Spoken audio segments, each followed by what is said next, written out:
If you are getting ready to use your broody hen to hatch some eggs, and if you haven't done this before, please watch this video. I highlight my whole experience, I talk about what I've learned, what surprised me, and if I would ever do it again. So, spoiler alert, I do get some chicks at the end of the process, so it was successful, but I hope you watch this video and I hope it's helpful that maybe you can be even more successful than I was.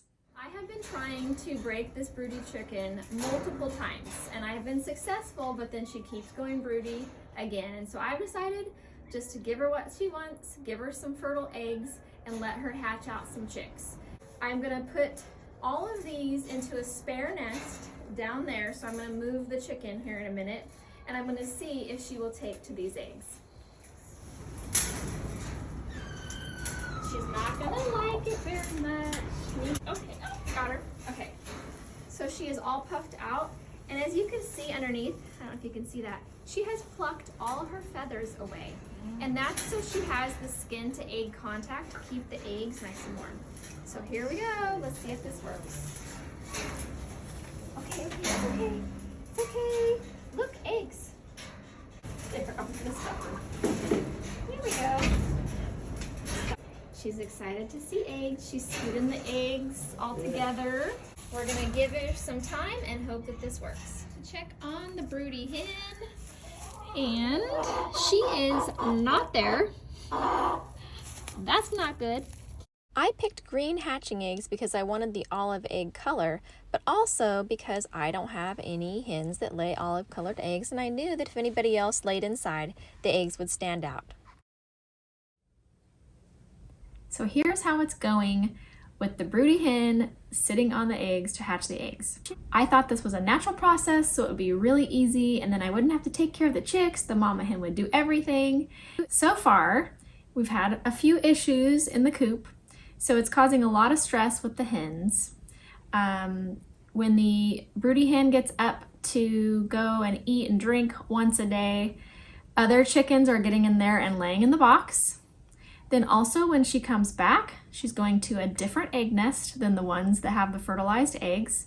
So I've caught her like 3 or 4 times on other nests, so I have to like pick her up and go put her on the eggs so that she keeps the eggs warm. So that has been a real challenge. Also, we started out with 7 eggs and now we have 5. I have no idea what happened to the eggs. I'm assuming that the chicken has eaten the eggs. Maybe they weren't fertilized, maybe they cracked. Who knows, but there's no traces of eggs anywhere. This is all becoming quite interesting, and I'm very curious if we will end up with chicks at all. I also learned in this experience that broody behavior is contagious. So letting one hen sit on her eggs caused 3 more of my hens to think they were broody as well. Something else that we didn't expect was a decrease in egg production, probably from the extra stress in the coop or the extra broody hens. Our hen was very territorial of her nesting box. If anybody got in, she definitely ran them off. Of course, there are some amazing experiences when you let your hen set as well. Candling eggs is like doing an ultrasound on your eggs to check on the chick development. I had never done it before, and it was absolutely amazing.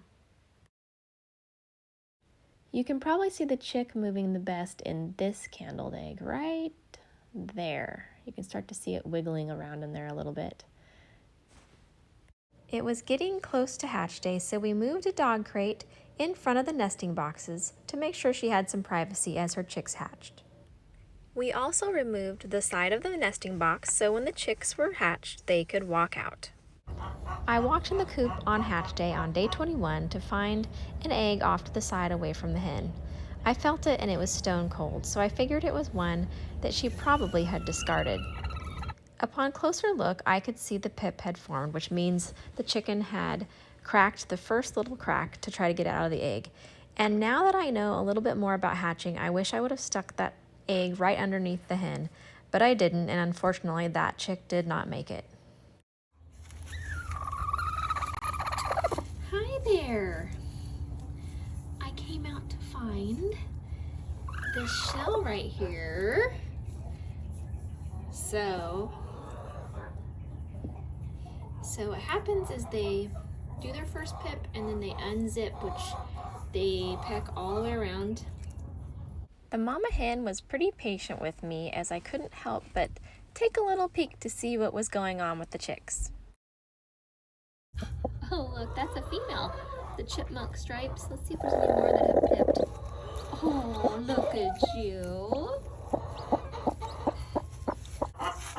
This is a good sign. I see a discarded egg there and a discarded egg there. I've tried to stay away today to give her some room and let nature take its course. I'm gonna see if she'll let me get underneath you. Can I see?